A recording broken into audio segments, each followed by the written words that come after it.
to CMOs Offscript, where the conversations are as bold as our coffee and the insights as sharp as our wit. We're your hosts, Amanda, Bethany, Julia, Laura, and Nisha. 5 women with diverse perspectives on navigating the world of healthcare marketing. Had enough of the same old marketing babble? Us too. We'll dive into one topic each week and serve up unfiltered advice. Get ready for a fresh take on marketing. Welcome to CMOs Offscript.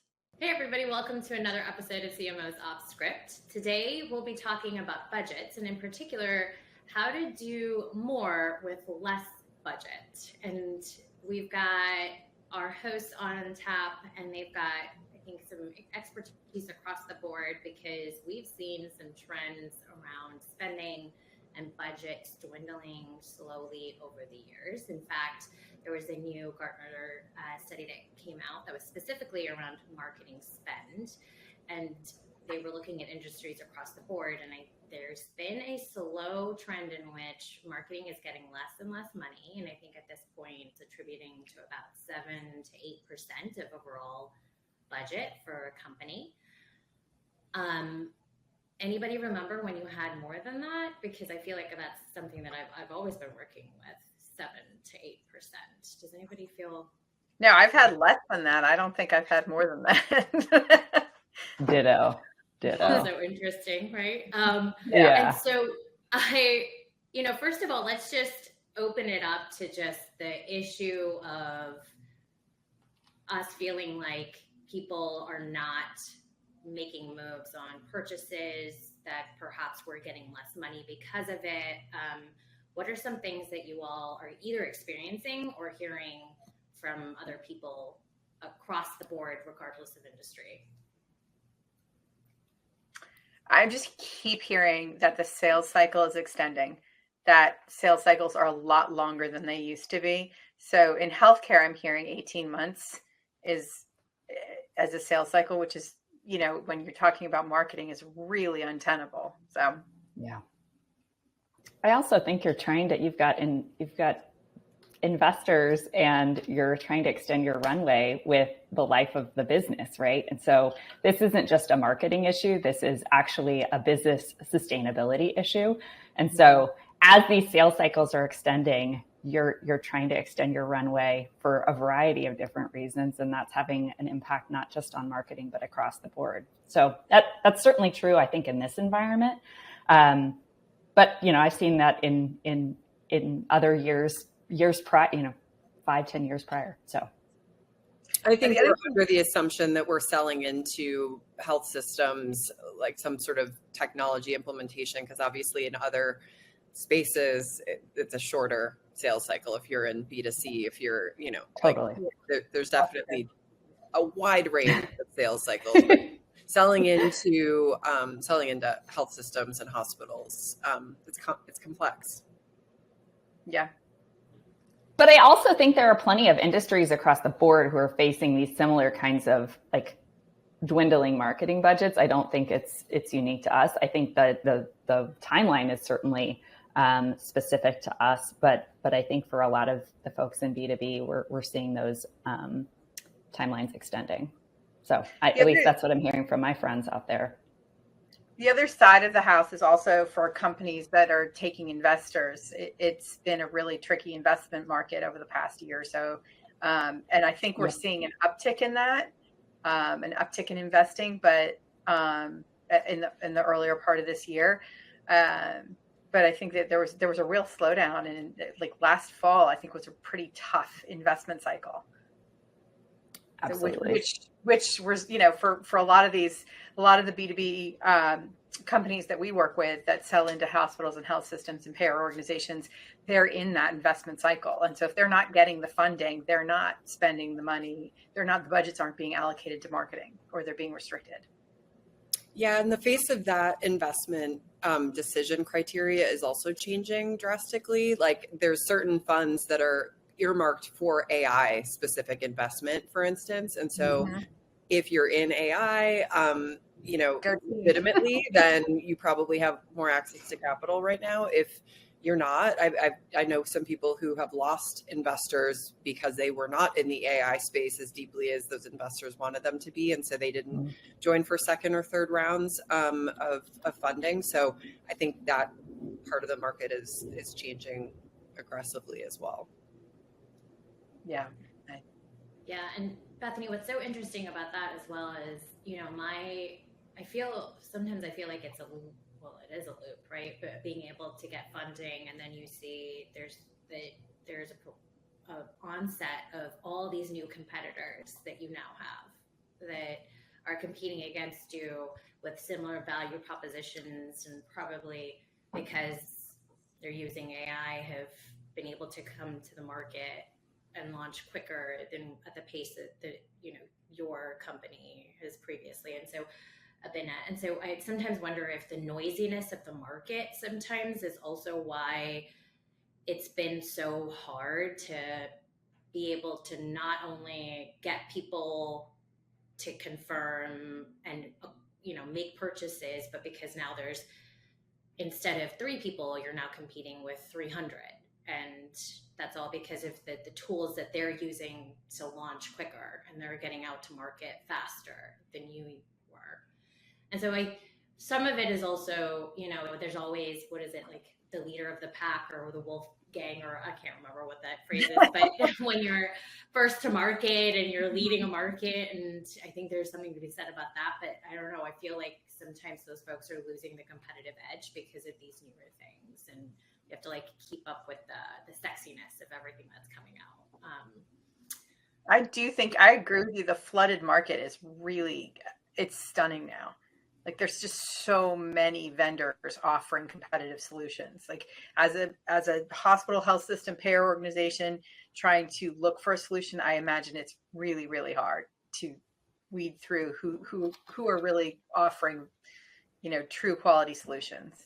Well, and I think as a result of that, it makes the work of marketing that much more important. And the conversations that I'm having with executives now is how do I actually stand out in this increasingly noisy, increasingly competitive environment? And it's hard.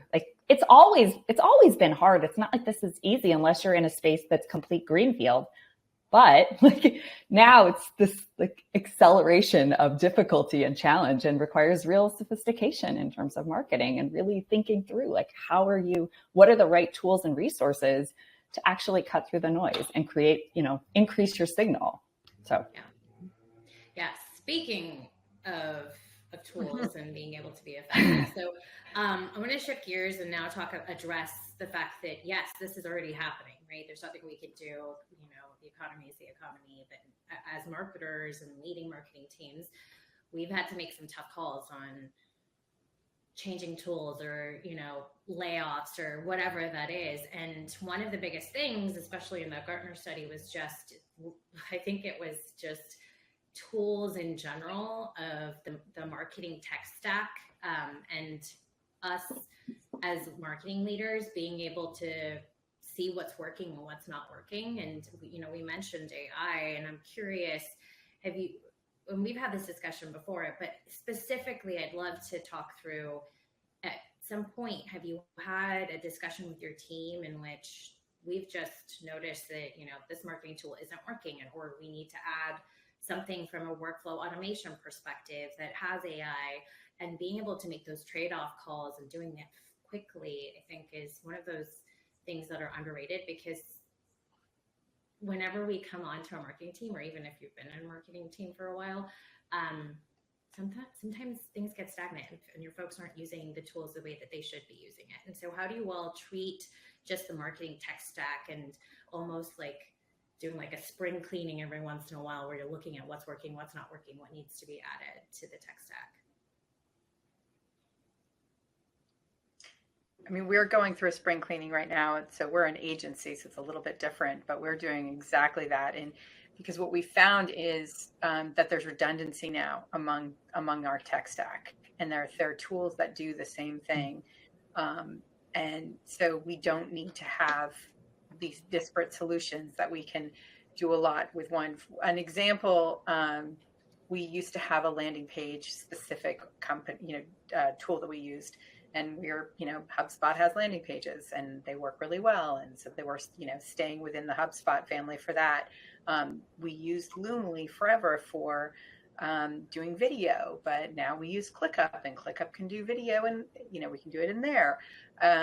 There's different things like that. I'm personally, forever we used Zoom for video also, and I love Riverside. I think Riverside's great, and that's what we're using right now.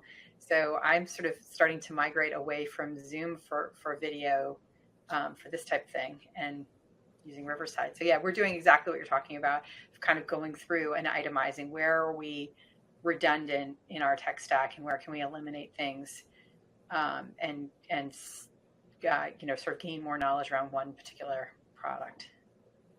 Yeah, I do like that concept of actually making it a more formal spring cleaning of like every spring we're going to start looking at what else is out there across the board and what the current aspects or capabilities of our current tool set is.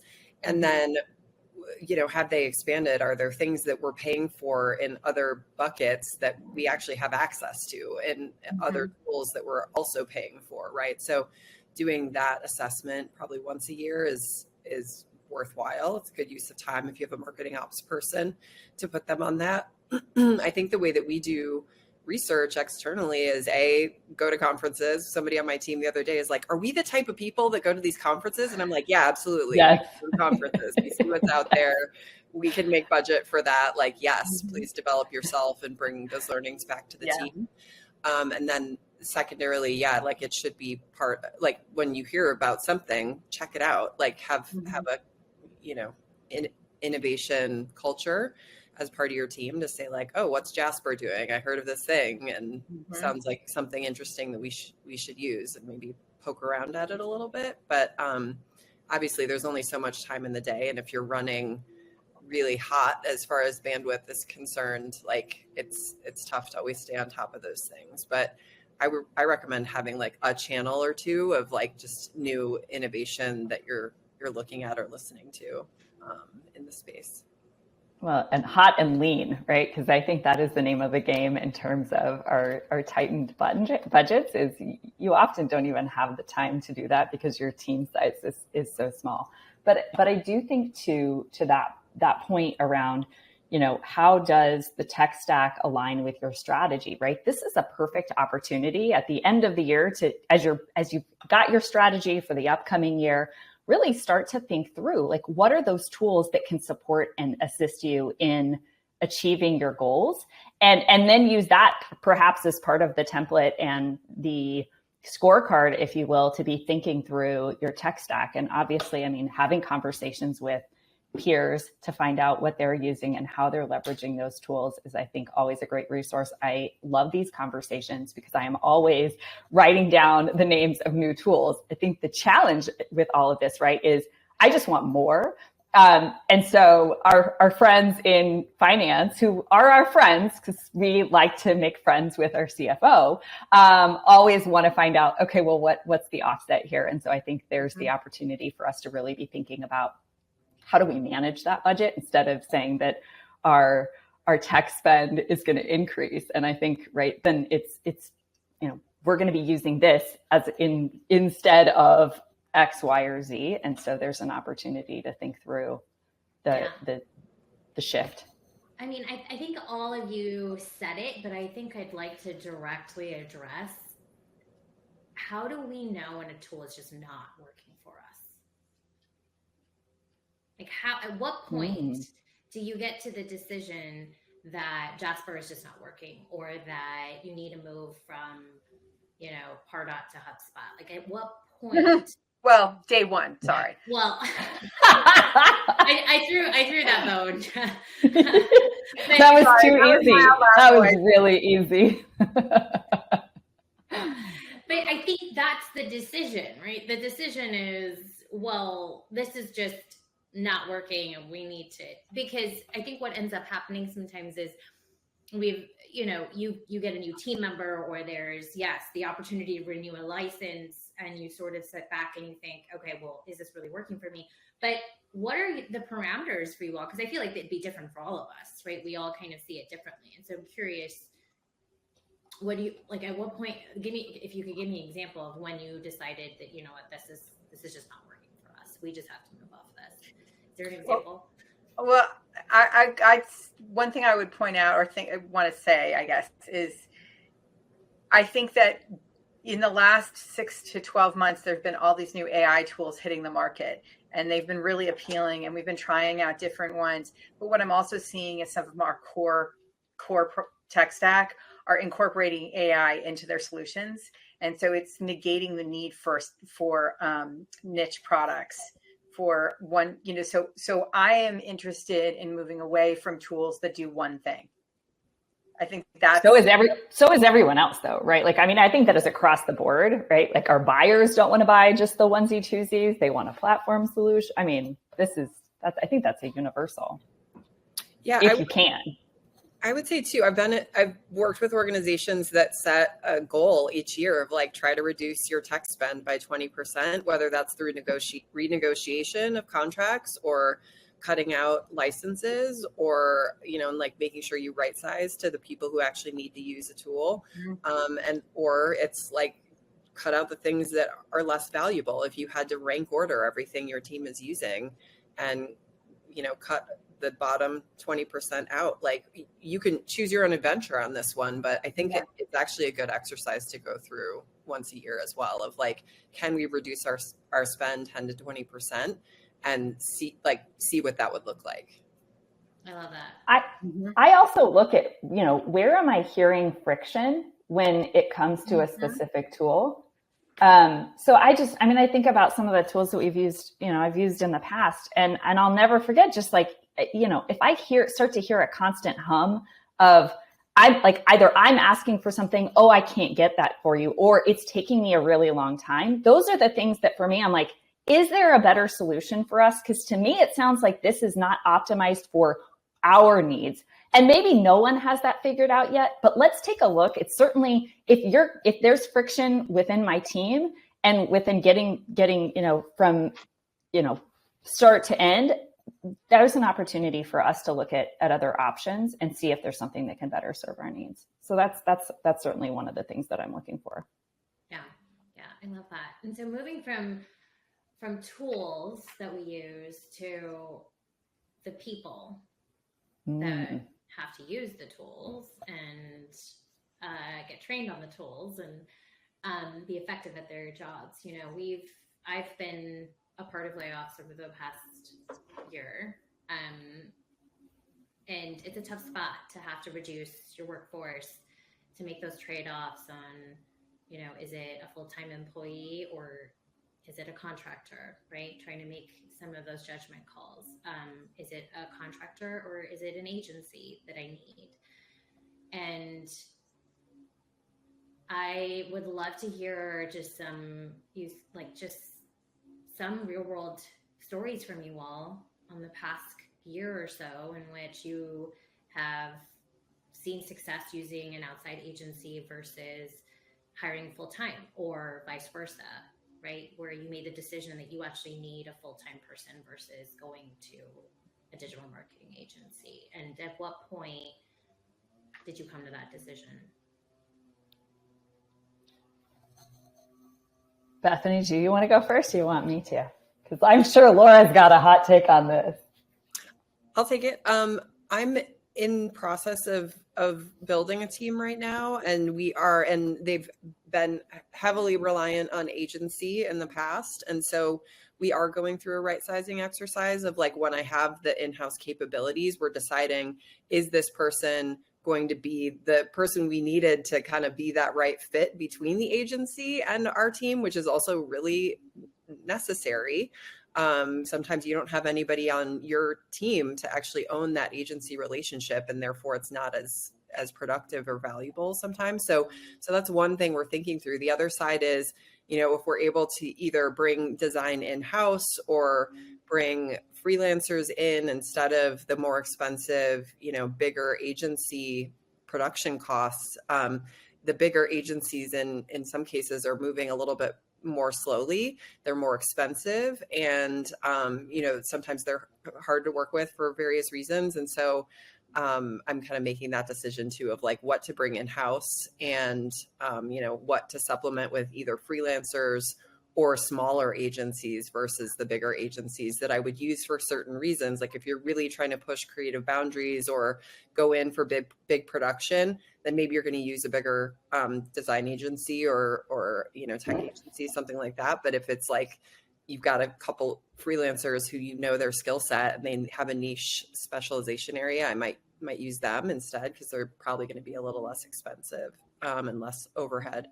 So it's definitely a process that I continue to go through. And I do talk to finance every year, often more often than that, about what's agency spend and why do we need it and when's that going to wrap up. Like they kind of always want to know, how long is this going to go on? Is it forever? Or is it, can we wrap this up in a few months and handle the things internally? So yeah, that's kind of how we look at it.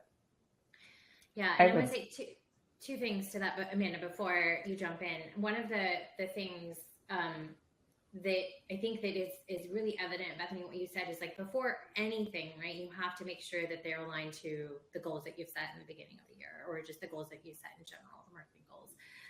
Because I think oftentimes what ends up happening is that you're not preparing yourself and you're not building that buffer around, like if you are trying to build a brand, for example, right, and you've not devoted enough resources to that particular thing, and it's sort of like working from that perspective, because I think that's where when people come to me and they're like, well, what's the framework for how many people you take in-house versus when you get to it, or when you go looking on outsourcing? And I'm like, I don't really think there's like a framework. It's not like a 60-40 split up every single company that you go to, right? It really depends on that company, the goals that you set, and then how much of it, what your team skill sets are, and trying to figure out like, okay, where are the gaps within my team and where can I go find that externally? And then it's the play of, are these short-term versus long-term expectations? And so, Amanda, anything else to add there?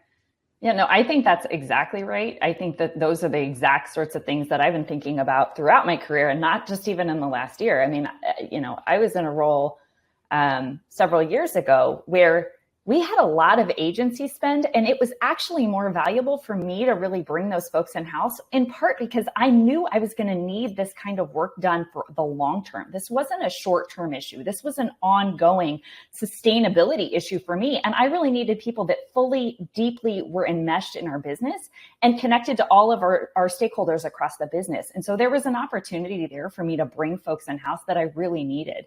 Then there are other times where there's some very specific tactics or strategies that I'm trying to execute on that I know are like 6 months long. And I really need somebody external to bring another fresh perspective on that. And that's when I'm going to bring somebody in. And so I think it depends on this idea of, is it a short term? Is it long term? Is this really something that you need to bring in-house? Is this a full-time job? And then you decide, is it freelance? Is it Laura and her team that I'm going to tap into because I need that deep expertise, but I don't need a full-time person for this. So I think that the answer is it depends, but it also depends on where you're at in your organization, the cycle, and constantly reevaluating, because part of that is also the roles and the needs of the business are going to change, and you're going to have to pivot and shift accordingly.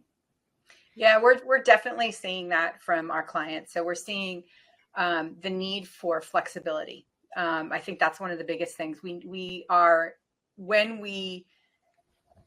working with clients who have budgets that are shifting, their needs are shifting, and I think they need to know that they can retract when they need to, expand when they need to. So there's, from an agency perspective, we're seeing what you're talking about, that there's an adjustment happening, that their budgets are reduced, and they want to bring, and there's a movement to bring a lot of resources in-house. When they reach out to us and want to work with us, it's usually because they need a niche skill set. They need specific help around HubSpot. They need specific help around, messaging for healthcare space. It's very niche. Or alternately, they don't want to hire a full-time person for a role And so they can get with working with the agency, they can get a graphic designer, a content writer, a HubSpot person for the cost of a full-time person so it's a cost offset. It's like, I can't get that in one person, but I can get that with one agency at the cost of one person. So it's also there's that flexibility to turn off and on, right? So you're not locked. I mean, obviously, sure. That's how we're attracting. Staffing is, people are not, I loved it when a recruiter at one point told me, we're all just temps. I don't think that's the motto that all of us have about how we hire people, with the philosophy of like, I can just chuck you at any point. But I think the reality is knowing that you have agency partners that you can, flex up and down with as the business needs modulate is a fantastic resource to have. I know you want the predictability of your business, but I know that I want the long-standing relationship more than I want the predictability. Yeah. I want the partnership with a client that they can say, I have this problem. I need to retract right now. One of our oldest clients has ebbed and flowed with us for years. And I think it's because we've been able to do that it's worked out so well. But I do want to acknowledge that one of the ways people are managing budget, though, is by cutting the agency. One client who came to us and said, I'm meeting with you first and we're retracting. And then I'm going to meet with my PR agency and I'm going to do the same thing. And that's just what's happening right now. And it's the reality. So I think that is one of the ways that people, this isn't doing more. This is spending less. So it's cutting out this aspect of the work that we do and trying to find a way to cover it in-house. And I think there's a natural segue from here, by the way, into content and AI and the opportunity to do more with less by taking, your content and just, blowing it up. But anyway, so in your do more with less conversation, I think that's the next place to go, frankly. But I just want to say, at some point, you are just doing less. If you're spending less money in certain areas, no, I just think it's real talk, right? Like, I think people are like, because that is the constant mantra of do more with less, do more with less.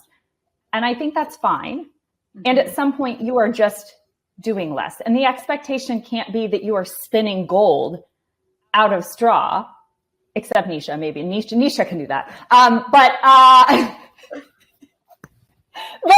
right, like at some point you may just be doing less. Like if I have, my budget has been significantly shrunk, I may not be doing as many things. And some of the things that you've seen me doing in the past, I no longer have the budget to do.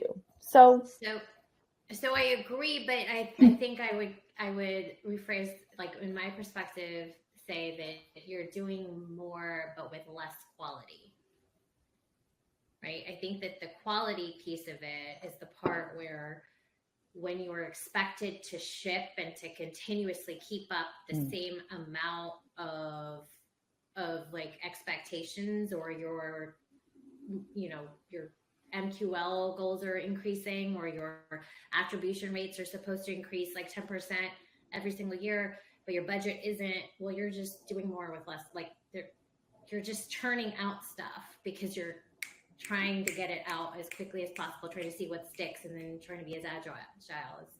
And so I think it might get teams to the point where they're just putting out C+ work. I always tell folks, I'm like, I'm looking for like B- to be. I love that goal. I'm not looking for A+, right? I'm looking for a solid B, like something that's good enough. And when I get a C- is when I'm like, not good enough. And I think that's where I'm seeing a lot of C- right now, where people are just pushing stuff out. It's not thoughtful. It's just, let's just get this social post out to post. Let's just get this Memorial Day out post because it's Memorial Day. We don't really have any significance. We didn't really write anything significant in the post itself. Oh, let's not even start with the rainbow washing this month, right? Of the logos and everybody's logo just being this beautiful rainbow color and not really having anything to say about it. And so I think it's like stuff like that where we're just monotonous and they're just doing stuff to do it. And that is the culture that I think it's so yes, Amanda, yes. And so if I hear you correctly, that the concept is almost by by being forced to have less, it is forcing us to potentially do better because we have to sort of figure out what's really working and only do that. Fair statement? Yeah, I like it. Or else you're just thoughtlessly executing on everything and not really realizing what's working and what's not. And so yeah, I think that's where that requires a lot of determination, and it's hard because you have to say no, and being able to say no takes guts. It also takes time. I think that there's an element here where what you're describing, you now have less, and you also now need to be super analytical, which you theoretically should be anyway, right? We should be data driven. We should be looking at what's really working. But it's really, I think, to do the job you're describing takes time, and it takes thought, and it takes looking at what's at the market and at, you know what I mean? Like, I think it's not a simple task just to say, do what's working. Well, and I'll be honest, and since we're being transparent and off script, I think healthcare really sucks at being data driven when it comes to marketing spend and utilizing channels that work. I think,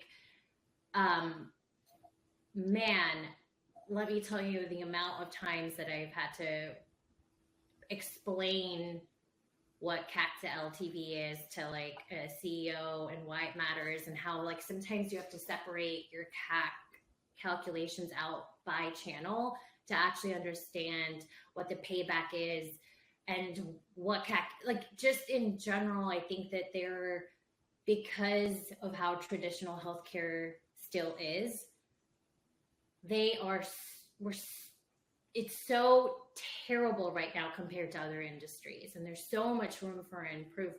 And I think that's why like any CMO that comes in and like wants to put all these measures in place, like it's like hurting cats, because you've got a group of people who have never done any of Never this. measured. Yeah. Never. No, never. Like the dashboards don't exist or don't make sense. You know, this, and again, this goes back to episode 1 about metrics that matter. Right. And I think like that, my biggest area of pain, and specifically when it comes to these channels, is digital marketing in healthcare in particular. And I just Google's going down. It's going under the bus. Here we go. I've never seen Google ads work in healthcare, and I want you all to prove me wrong, right? Like to this day, I'm still skeptical about like what healthcare executives, where they get all of their information, and they just get it through their friends. And so then I'm wondering, why are companies spending millions of dollars a year on Google ads if they're just getting it through their friends? Please help me. Well, I think you're right. They're getting it through their friends, but I think there are 2 platforms, well, probably more than 2, but two that come to mind in this moment that I think are really important. And it's Class and G2. And I think those 2 platforms you have to be on in a meaningful way. And I think if you're on those platforms, then you're paying for somebody else to promote your product. So you don't have to be on Google. But I think it's back to that referential. You know, it's all the referral based marketing. It's what are other people doing, and in digital, the best way to leverage that is those 2 platforms. You know, probably also Gartner. There are probably other places, but those are the, that's my take. So I think digital marketing is still important, but I think it's through case studies, through video, through content, through storytelling, through, articles in Modern Healthcare, PR placement, it's that kind of thing. I think digital is incredibly important. And I think, but whether or not you should be in a Google ad program, I think it's really specific and niche to your product. And what is your product? What does your product do? What's the search volume? Who are the competitors? What are you offering when they get there? Like, it's a much more niche discussion. I'm not sold that you shouldn't do it, because I also think that while I don't think C-suite is out there Googling, I think that their admins are. I think that the managers in their departments are. I think that other people are for them. But let's be honest, when they're Googling, they're probably landing on Class or G2. So you might as well just go there and see. Sure. I actually think that's a great point. I've found Class and G2 also to be pretty effective. And I would say too, that you need to know what kind of computer, like how are your executives or whoever your buyers are, how are they searching in the first place? Like, I've had Bing work in some right, better than Google, just based on like, okay, my buyers are using PCs, not Macs, and they're using the search bar at the bottom of their screen to like Google, Google, but they're binging. So like, you just need to know your buyer. That's how it, but hopefully the thing is, when you have less budget, you feel less inclined to maybe test as much sometimes, or take risks or experiment. You've got to test to sort of hone in on what's working and what isn't. But you maybe start to be really careful with those budgets, and that can backfire as well, because you're not out there looking for new opportunities, and using a slush fund a little bit to go after those.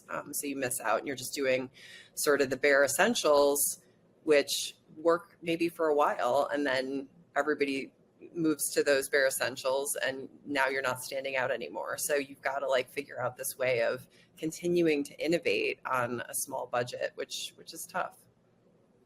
I'll never forget a CEO once said that constraints are the mother of invention. And this was during a period of my constricting budget. And she wasn't wrong. I mean, we were getting crafty. And so I think there is that opportunity to get crafty. But I think if you are just following the, same old traditional playbook, like, doing the same thing and expecting different results isn't going to happen, right? You're going to be following along with every, the next 10 players in the space. So I think that's a good point, Bethany. I think that's a beautiful summary of this particular topic, right? And I believe that there's probably way more that we could say about how we're doing more with less, and the creativity around that, and possibly how constraints are, I don't even know what that phrase is, or the constraints are breeding innovation. Mother of invention. There you go. I'm gonna noodle on that. Across the board, I think that like because of this particular space that we're in right now, there's so much that we've learned. I think as marketing leaders, I think that the space has kept changing, and that has made us be nimble leaders to be able to adapt to the change and think creatively when we have to work with less people, with less budgets, with less tools. So first of all, I want to give all of us a pat on the back, because we have been doing a kick-ass job in this industry right now, trying to manage all of these constraints. And we will probably tie a bow on a few of these topics later on in the season. So I think that we'll have plenty to share across the board on some of these items. But thank you all for joining me today. And I appreciate you so much. Have a great week. Thanks. Take care, guys. That's a wrap for this episode of CMOs Offscript. This podcast was made possible by Breezy Hill Marketing. Don't forget to explore the podcast notes or CMOsOffscript.com for additional insights and resources. Until next time, be bold and stay curious.